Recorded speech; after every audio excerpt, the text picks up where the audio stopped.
people getting to that crisis point, because that's what we've found in our properties, is that staff are responding to mental health crises. It's presenting at 3 a.m. in the morning, you know, as it does, or it's reaching a point where it becomes unmanageable. What we're trying to do is put measures in place to make it easier for people to ask for help at the outset, and also so that our staff are looking for those signs and symptoms so that they can refer earlier. Hopefully with those measures in place, actually that crisis point and that rapid escalation into crisis is reduced. But we also know that will still happen. So what we need to be able to do is work together to say, well, if it reaches crisis point, what's their support network? Who are we drawing on? Do they have a trusted contact? All of those things need to play into it. Flo has said those who are at risk to self, oh, it keeps on moving. Those who are at risk to self and refuse to engage with support. Yeah, Flo, that's an age-old problem, isn't it? We can lead a horse to water, but we can't make it drink. And we see that routinely. We've still got cases now ongoing where we've got students who are really very poorly in our properties, but not engaging with any of the support that's there, despite the university's best interests and you know, third parties like the NHS. And that does become problematic. It's particularly problematic for an accommodation provider, because sometimes they're too poorly to be there, but we can't move them on. And that joined up approach is essential. We've got some really good work going on at the moment in Edinburgh, for example, where we're trying to work with other charities, housing providers, to kind of manage things in a safe way. Colette said complex mental health, domestic violence and sexual violence. Yeah, LGBTQ plus engagement and neurodiversity. Yeah, a lot of that plays out in our applicant index survey and our plans for resident ambassador programmes. Rebecca's keen to work with us. Good, super, like that. Emma, biggest area of focus would be suicidal ideation and suicide attempts. Yeah, that would be because they're the incidents with the highest stakes. Yeah, I agree. However, our data is similar to yours in that we have high levels of anxiety and depression. So we'll always focus on belonging and inclusion. Yeah, great. I mean, I think for all of us, the concern around suicidal ideation and suicidal attempts it's a really complex position to be in, because we know that we need to talk about it more. We need to destigmatize it. We need to communicate more with our students in our properties so that they can reach out for help. But also at the same time, we have to support our staff. Our staff are constantly worrying about this.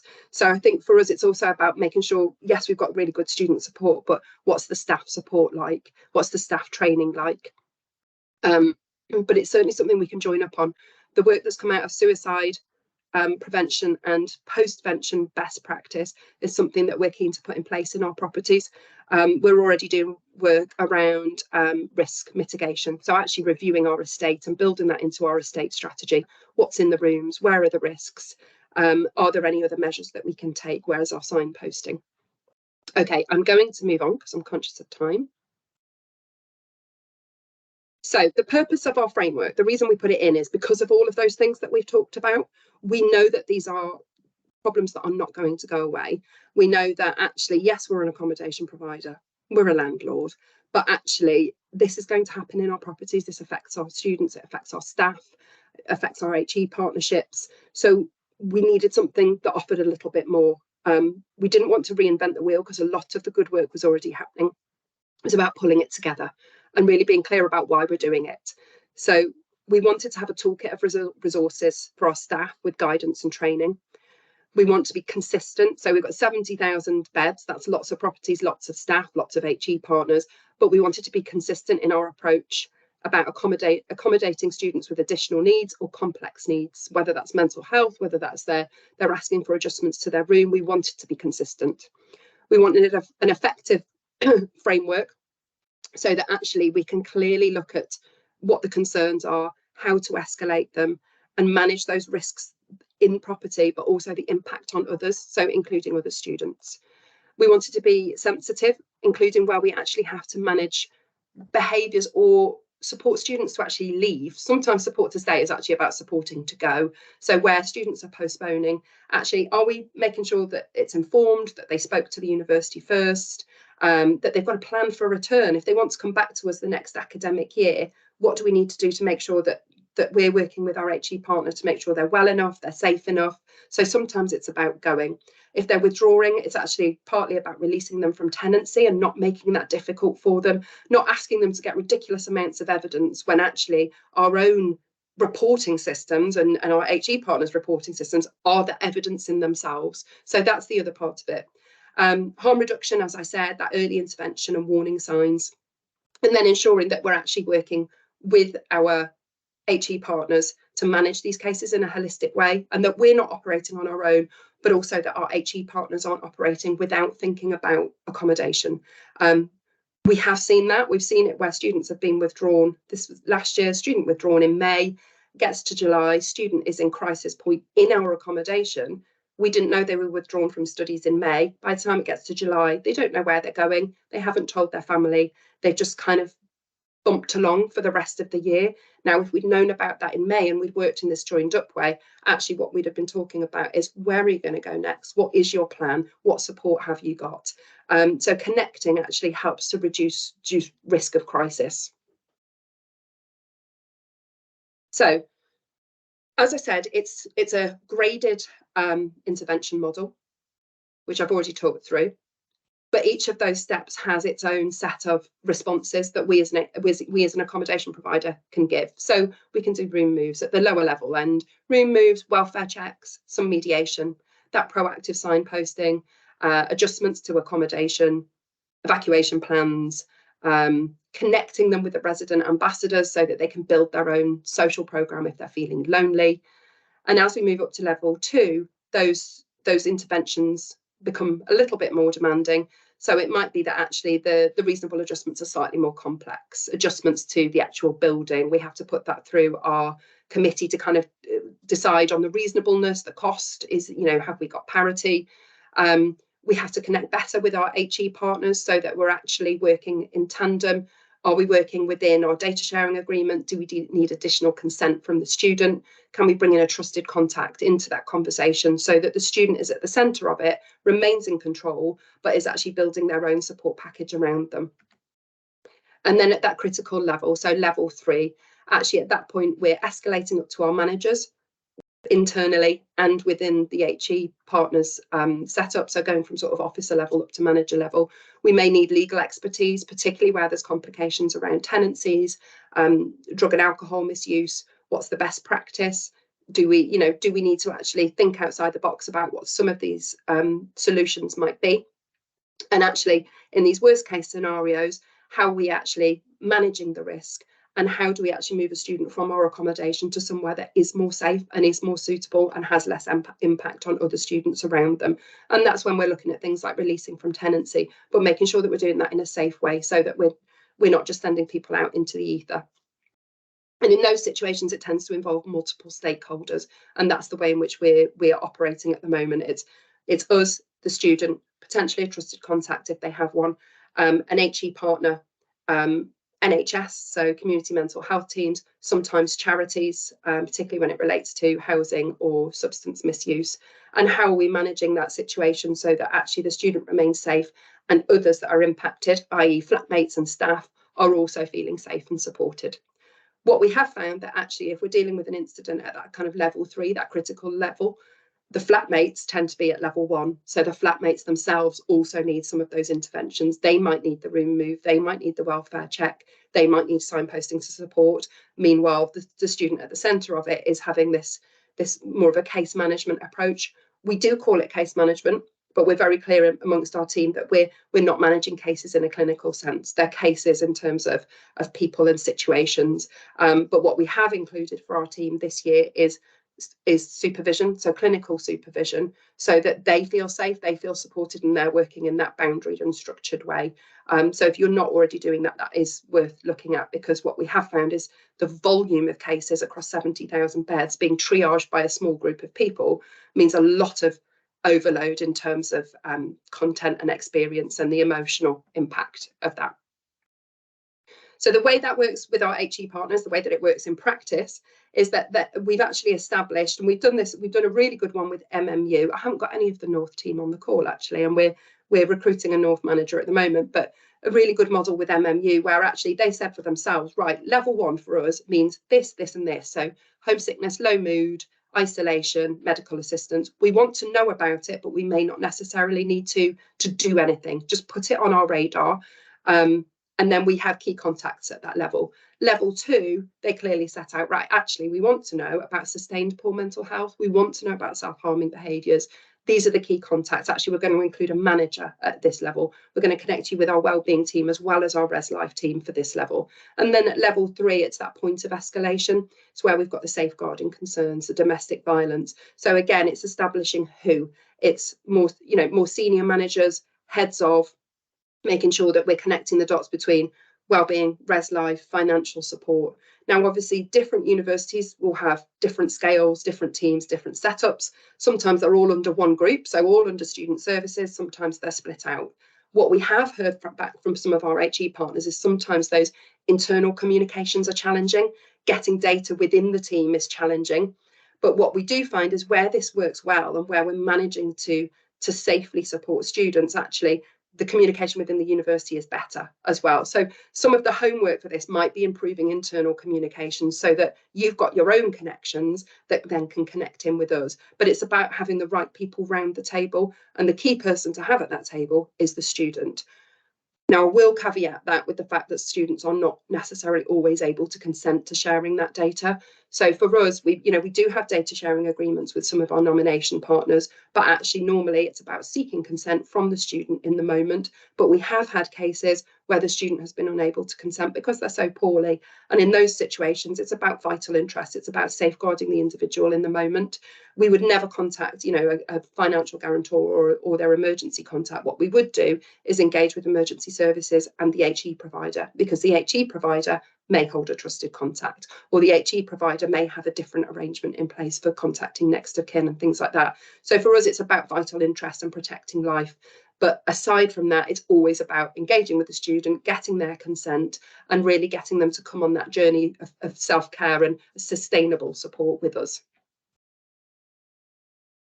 So we've got a couple of case studies for you just to kind of show how it works in practice. We've actually got, I think, between the 6 or 8 case studies that we've pulled together where we can see that with the right communication, the right escalation points, and the right collaborative working, we get really positive outcomes. Now, that positive outcome might be departure. So in these 2 cases, we've got student A who had a very complex set of needs, so unmanaged seizures, mental health concerns, suicidal ideation, and was very high risk in their tenancy in the previous academic year. So that was 2021-22. They took a period of postponement during that year. So they paused, we released them from tenancy, they went home, but they wanted to come back in 2022-23. Now, for our teams on the ground, there's that worry of, oh my God, you're putting us back in this situation. We're worried about it. How are we going to support this student? We can't be responsible for this. And that is an understandable worry. So for us, it's not as simple as saying, oh, yes, come back in, we want your money. It doesn't work like that. We have to think about our teams, we have to think about the other students and the individual at the heart of it. So what we did was worked collaboratively with the university. I think in this case it may have been Sheffield Hallam, but don't quote me on that. And we looked at the concerns that we had, the concerns that the university had. There was open dialogue with the student to address what those concerns might be, and really ask the question, what changed? What's your support network like? What's the level of engagement with support been during that period of postponement? Are they fit to return to study? So are they likely to succeed? And are they fit to return to accommodation where actually problematic behaviours like drinking and parties and whatever else may exacerbate the situation? So it was all looked at very holistically with the student. And using the framework, we actually agreed some approaches and some measures that would be put in place to make sure that that situation was manageable and that student remained engaged. And it involved connecting with third-party support as well, so with their GP, community mental health teams, and that routine engagement with the wellbeing team at the university. That was part of what was set out for the student. That student has now completed the academic year with no significant concerns. Our second case study was actually about a student in property, where concerns were raised about the student. Concerns were raised with consent from the student. So actually we said, can we talk to your university about this? Can we connect with them? And the answer was yes, great. If it hadn't been a yes, as I said, sometimes we'd be looking at that vital interest. What's the level of risk if we don't share this information and we don't connect the dots? I always say to my team, we don't want to be in a position where someone says to us, what more could you have done? The more that we could have done is actually working in a safer way and actually communicating when we need to. So with this particular student, they engaged with us, they engaged with the university. Our concerns became increasingly heightened by risk-taking behaviours. We moved up the levels and came to that level 3, where it reached a point that we knew that they couldn't live safely in our property. So at that point, we said to the university, we need to work together. We need to make sure that we're managing them in a safe way. And actually what we did was release them from tenancy. Parents were notified. They returned to the family home, and they then took that time out to recover. They may well come back in a following academic year. So they're just 2 of our case studies where we know actually that effective working relationship has made a difference, even if that difference was to go home. The difference for us is about getting help and getting the right help. But here's a question for you. So in that case study 2, where the student was released from contract and went home, how might that differ if they couldn't return to their family home? So Unite is a home, but it's a home for a short period. So how would that situation have changed if they had nowhere else to go? If anyone wants to contribute, feel free. If not, use the chat.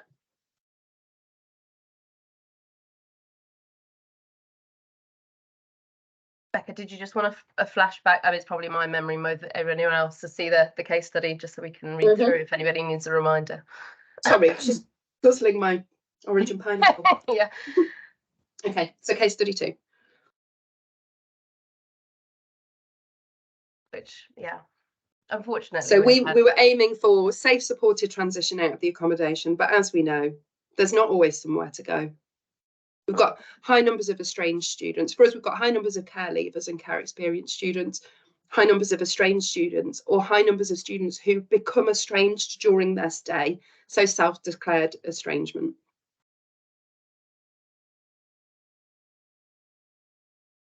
Yeah, so Lisa says she's known situations where the local council have been involved. Now, interestingly, Lisa, we have a case at the moment where actually we've reached out to them and the response was, well, whilst they're still a student, we can't do anything. So they almost need to be withdrawn as a student before they can access that support.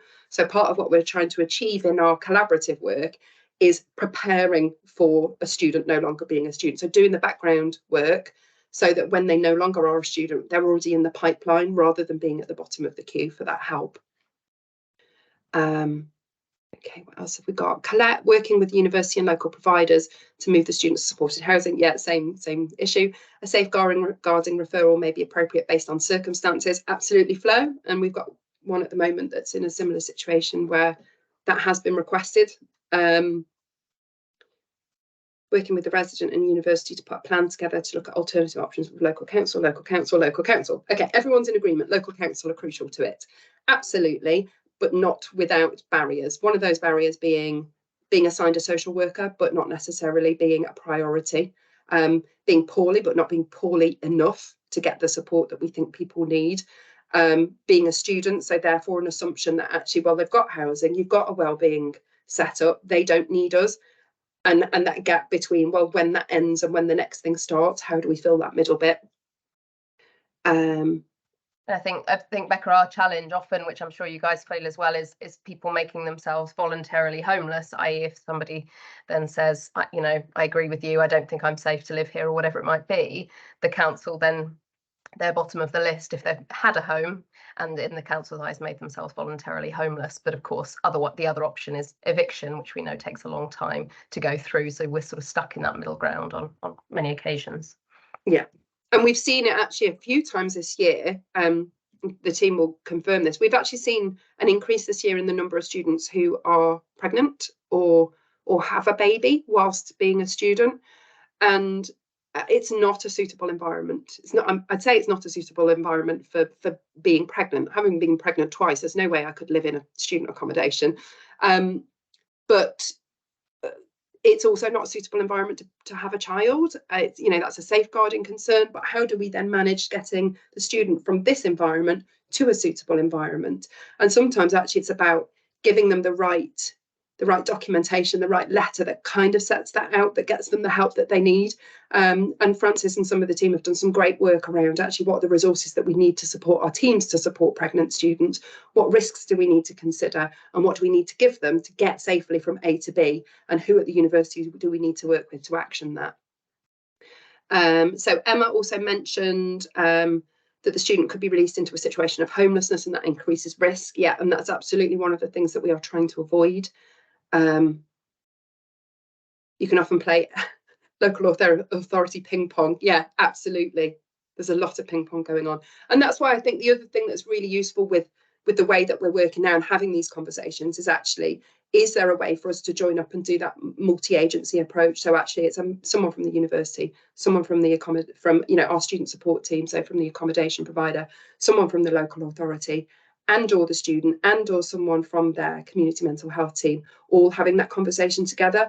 Now we have those conversations to support students to move into our accommodation and to make adjustments and to do the PEEP and connect with the wellbeing team. So we do it to come in, but at the moment we're not doing it to move out, and that probably is where that next step needs to be.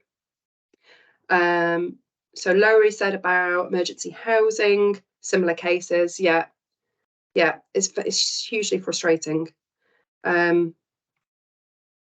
Yes, Paula, we do allow for terminations in contracts for students. But we say on medical grounds, but actually our team carries a lot of weight in these conversations. So where we're saying actually, clearly the student is poorly, it's in nobody's best interest to keep them, let's let them go. But the bit that we need to kind of achieve next is actually, it's not always about getting a GP note and getting this, that and the other. That body of evidence normally already exists between us and our HE partner. Let's not put more barriers in place to actually stop the student from leaving. Okay, super. There's still a bit of chat going on, but I am conscious of time, so I am going to move forward.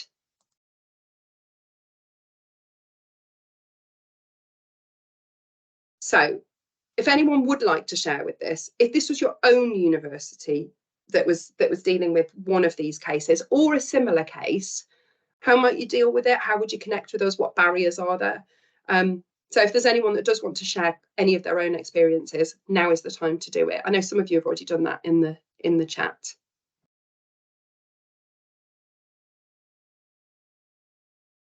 Laurie's getting competitive now. She's like, oh, Student Roost do that as well. No competition when it comes to this subject. It's just convincing everyone else to do the same, I think. It is really important, isn't it? And I think that's why I really like these opportunities to connect with other people that are doing similar work, because actually it's not about making money, it's not about the business, it's actually about doing the right thing and taking that really human-centered approach that we need to have. Yeah. Right, so Rebecca said barriers. At University of Edinburgh, students have to update trusted contacts every year at Matrix, but quite often student addresses are out of date. Yeah, yes. So, and I think we're all kind of beholden to our systems a little bit. As I said, we're changing systems. We're moving to Salesforce so that we've got a CRM and we can manage it for cases and everything else. But until we get to that point, actually, some of our systems don't do us any favors. So a student could put that there at University of Edinburgh, for example. They'll then apply for accommodation, I don't know, in Birmingham, and they might even be at another university, because it's all based on what they put in at the point that they put in or the point that they applied. We don't really have any measures in place to sense check and make those changes. So I think doing an annual sense check is really helpful. But actually, if your information isn't up to date and you're in a crisis moment, what does that mean? How do we work with that? So I think systems are against us a little bit, and as we move forward, we'll all be using different systems anyway. So sometimes it's about us having the conversations, isn't it, and heading it off at the pass. Are our wellbeing teams also collecting additional information? Because I've seen that happen as well, is what they put on their record. So what you might have on SITS or something similar might not be the same as what the wellbeing team are holding, because they asked a different question in one of their one-to-ones, and actually they're recording a different emergency contact or a different group of people in their support network. Jason said, I can't keep up with the chat here. So let me scroll back up. Colette said, sometimes I struggle when the support services and accommodation want to help the student and release, but the academics see that they're performing really well. Absolutely, yeah, we've seen that challenge where we're raising concern about the way in which a student is behaving or presenting in a property, but actually academically they're attending, they're engaging, they're hitting all their submission deadlines. But most, I can't say all, but most of your policies around support to study would normally talk about engaging in that broader sense. So actually, can they cope with student life, not just can they cope with the academic side of it? And I think that's a really important factor, because actually at some point the academic stuff will fall off because we've overlooked all of the other stuff that's going on. But yeah, I absolutely acknowledge that's a struggle. Or, you know, they're offered course transfers to do different things, but actually, yeah, the course might be slightly easier, but does that change any of the behaviours or the way in which they're presenting? Too many people don't understand data protection fully and panic about sharing any information. Oh yeah, absolutely, Jason. That probably happens within your university. So you can't get information from one department to another, and then the student will assume that everybody knew. And even harder between a university and an accommodation provider. Working relationships with PBSAs in our city differ. We do not have a data sharing agreement. Okay, so it would depend on how willing the provider was to work with us. They would not necessarily release from contract, so we would hit a barrier there. Okay, Emma, there's some really good work going on around data sharing and best practice. And Robin, someone remind me of his surname, at Bournemouth Uni. Robin Walsh doing some really good work on this. There's already some good practice going on there, particularly around multi-agency working and risk management. So definitely worth having a look at and trying to model some of that. But it will be like pushing water uphill a little bit. Okay, strong relationships are really key with both our partner halls and internally. Yeah, absolutely. Absolutely. And maybe we need to do more to build those relationships, perhaps. Okay, next slide. We're nearly done. So we did talk about the mental health charter. So obviously there is an expectation about those, you know, mental health charter submissions. For us, sorry, my throat is getting very dry. For us, support to stay actually pulls on both the support element of the mental health charter and the live element of the mental health charter. So I'm just going to give you a little flavour as to why. Once we release the full framework, actually, if you're doing your submission, you'll be able to pull bits straight from it and go, oh, okay, this is how it plays out in accommodation. So for the live strand of work, there's a real focus on social integration and belonging.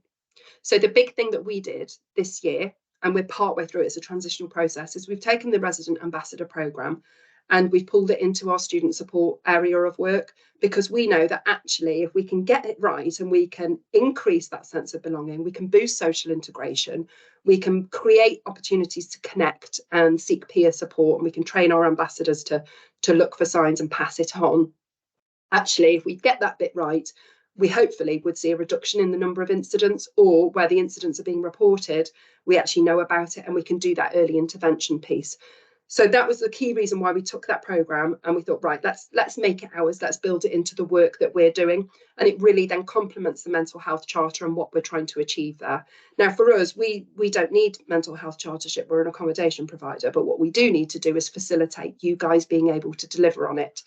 So the kinds of things that we need to deliver on are about the environment itself, supporting the needs of the students, having those arrangements in place to actually identify and refer, having the right training for our staff.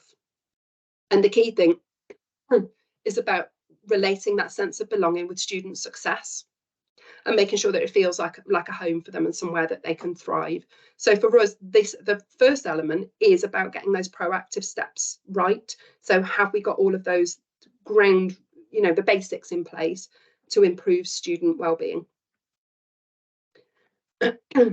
And the reason it's important is human beings have a need to belong to a community, have an emotional connection with others, and have attention of others so that they feel supported and they have that sense of status.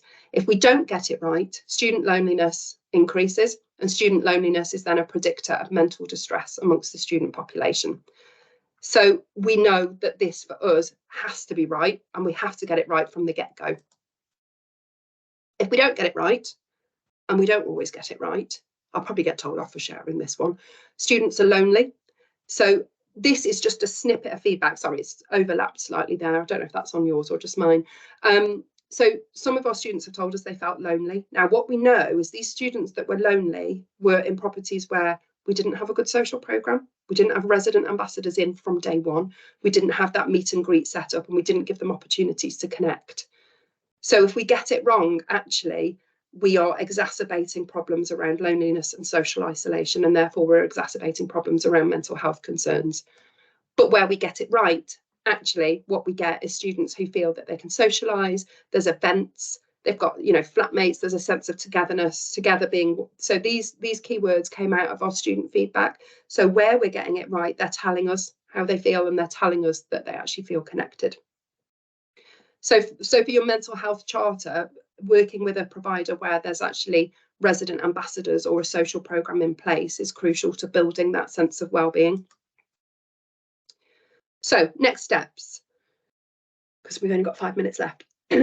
So for us, the big next step is inclusion of a student assistance programme. We're procuring it at the moment, and we want to align that with our framework so that the referral pathways are followed. So at 3 a.m. in the morning, if a student connects with the student assistance programme, we know which university they're at and what referral pathway takes them back into their university support. But at the same time, it also supports our staff in the moment. So actually, it's clinical professionals that are managing the crisis rather than the staff member. We'll still train them to do the signs and symptoms and that initial support, but actually the real crucial support is coming from someone who's trained to deliver it.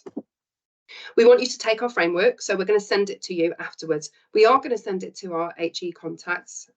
So I am really sorry, Lowry, I'm not going to send it to you, partly because at this stage we're socialising it.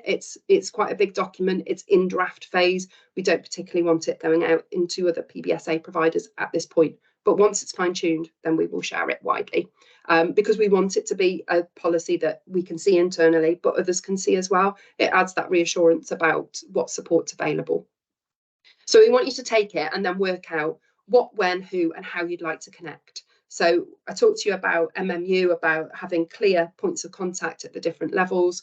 We want to get that with all of our HE partners. We want you to talk to us. So we've got regional student support managers, we've got regional student support officers. So managers are more engaged with our HE and the strategy and that point of escalation. Our officers are really engaged with our city teams and more connected on the ground with incidents and what's happening, but get to know them. And then we've also got a central team as well. So we're working a bit more with the data and the actual delivery of things like student assistance programme. We want you to embed this work into your mental health charter submissions. We've had lots of requests to work individually on that. And part of what we're trying to achieve is actually saying, look, here's some of the really good stuff, take it, put it in, and then we'll fine tune it thereafter. We want to demonstrate that alignment. And because we're all invested, we want to build really positive partnerships between each other. We want to consider data sharing agreements. So that has come up in the chat. So where do we actually need to improve those data sharing agreements? Where do we need to explore multi-agency working? Where are we getting it right and where are we getting it wrong? And then consider collaborative training. So on my last slide, I'm just showing you what training we're already covering. So we're already including supporting with students with disabilities, so reasonable adjustments, making sure that students actually are supported and we're creating that inclusive living environment. We've introduced safeguarding, both for England and Scotland, because we cover both. So they're already launched and they're live. They're also preparing for sort of under 18s who are in properties over the summer. The next phase, which is coming out next week, is handling disclosures of sexual violence. So making sure they're handled in the right way, that it's aligned to the HE sector, that we're working with SARCs and not just calling the police, all of that sort of stuff. Conducting a welfare check. So actually going to check on the students. What do we need to think about? You know, what do we need to do? How do we handle data? There's some really good video content in that one. And then the next release is identifying and responding to student mental health difficulties. So that's more about the signs and symptoms and signposting. And we're also continuing to deliver mental health first aid. My team do a fab job of going out and training that, but obviously they're a small team, it's a big business. We do the best we can with it. We've focused on duty managers, so those that are on the out of hours rota. And we're continuing to bolster this training as we go along, based on what our trends are telling us and what you guys are telling us are your concerns. So we want to know what those concerns are so we can build it in, but also if there's opportunities to collaborate and produce things together, either locally or set the standard for best practice, we're keen to do that. And that is it. I'm just going to leave a little slide with my team on, just so you can see who's who in the setup of the team. And that's it. I'm done. 1 minute to spare. And no time for questions. Sorry. Thank you so much, Becca. That was a really, really in-depth session there, and I think you've answered a lot of questions throughout the call that many of the group have. I'm conscious that we have got a minute or so left, but if people are happy, if you're happy to stay on the call for just a couple of minutes, if anybody does have any absolutely outstanding questions, that would be great. There's lots of thank yous coming through on the chat. I'm going to put my email address in the chat, and then if anyone thinks of anything afterwards, they can just message me. What I'll also do is follow up on the call later today, just to share the link to the members of where they can find the recording and the slides, and I'll copy your email address on there as well for anybody should they need to go back to that at a later stage. But yeah, really, really great session today, and thank you so much for taking the time out and updating everybody on the session. Just seeing if there's anything else. Makes me happy we have such lovely partner halls. Our students are well looked after. Oh, that's lovely. That's nice. Really helpful. Super. Oh, fantastic. Thank you everyone for engaging. The chat was so busy I struggled to keep on top of it, so sorry if I missed anything. But it's a Sarah Pearson. There you go. Big up to Sarah Pert and Kerry from the Night North. Well, Kerry's now moved on to University of Aberdeen, so that's really sad, but Sarah is doing an amazing job of holding the fort whilst we recruit for that role. I know, sad face. Yeah. Oh. Sick. Right, what I'll do then, I will stop the recording. If anybody has got any further questions, then please do reach out to Becca. And as I say, I will share Becca's details as well, so everybody's got that to refer back to at a later stage. And thanks everyone. Hope everybody has a great day. Thank you so much. Thanks. Bye.